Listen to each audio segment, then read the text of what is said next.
Gentleman from Massachusetts. Mr. Speaker, for the purpose of debate only, I yield 3 minutes to the gentleman from Vermont, Mr. Sanders. The gentleman from Vermont is recognized for 3 minutes. Ask for permission to revise and extend. Without objection, so ordered.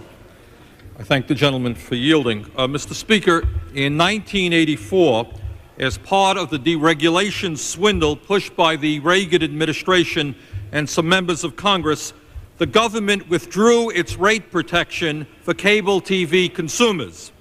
Despite the fact that in community after community in Vermont and throughout this country, there is no competition between different companies, that monopolies exist, the government said to the cable television industry, you can raise your rates as high as you want, you can squeeze the consumer as hard as you want. And what have been the results? The General Accounting Office determined that cable TV rates on the national level increased 61% from November 1986 to April 91, and in recent years, cable TV rates have gone up even faster. They're going up off the wall.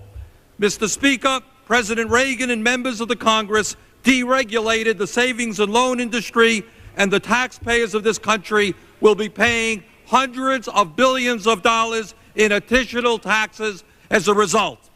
President Reagan and members of this Congress deregulated the cable TV industry, and consumers from one end of this country to the other are paying billions more than they should be paying in rates for the basic tier of cable TV services.